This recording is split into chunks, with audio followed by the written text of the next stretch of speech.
माझी विनंती आहे तुम्ही ते करूनच घ्या. कोणाच्या जीवाला काय व्हायला नाही पाहिजे म्हणून पूर परिस्थितीमुळे एक्झाम यांनी 1 महिना पुढे ढकलली. यांच्या निवडणुकांचा निकाल लावायचा होता म्हणून यांनी एक्झाम पुढे ढकलली. त्यावेळेस तुम्हाला नाही जाणवलं त्या गोष्टी, पण जर आता आमच्यातल्या सहकाऱ्यांना संधी मिळते तर आम्ही काय यांना विरोध करणार, कारण आम्हाला त्यांना सोबत घेऊन चालायचं. 4 लाख विद्यार्थी हा 20,000 मुलांच्या मागं 20-40,000 मुलं आहेत, त्यांच्या मागं पाठीशी ठामपणे उभे आहेत. तुम्ही हे बघताय, मग त्यांनी आम्हाला सांगावं की तुम्हाला कोण म्हणतंय की आम्हाला वेळेवरती कुणीही नाही आहे. सर, आम्हाला काही फरक पडणार नाही. मी स्वतः माझं वय 27 वर्ष आहे, मला काही फरक पडणार नाही जर माझ्या एखाद्या साथीदाराला जर परीक्षा द्यायची संधी मिळत असेल तर. हॅलो, जय शिवराय. विखे पाटील साहेब, इथं आलो मी पुण्याला.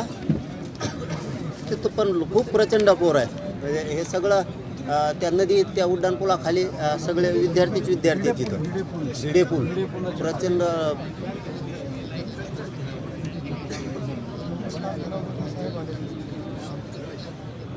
पण जवळपास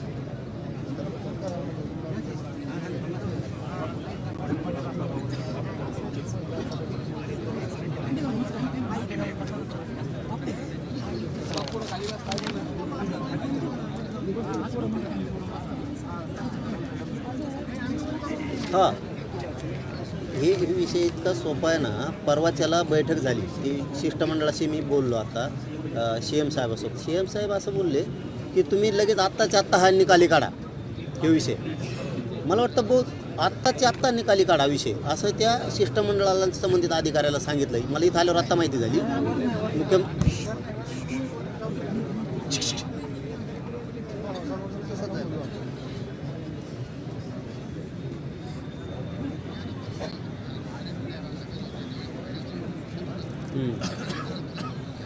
हा, पण हे कळणं गरजेचं होतं तुम्हाला आत्ताच. देतो 15 मिनटं वेळ देतो तुम्हाला, पण हे लय महत्त्वाचं होतं आधी की CM साहेब म्हणले आत्ताच्या आत्ता निकाली काढा. बहुतेक अधिकारी काढीनात. एका JRचा विषय 40,000 पोरं तुमच्यामुळं राज्यातले वाचतील आणि सगळ्या जाती धर्माचे. माझी विनंती आहे तुम्ही ते करूनच घ्या. एक 15 मिनटं वेळ मागितला त्या.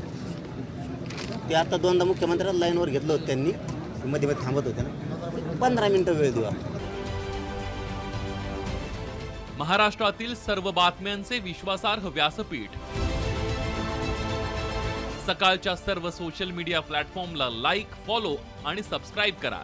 तसंच सर्व नोटिफिकेशनसाठी बेल आयकॉन प्रेस करायला विसरू नका.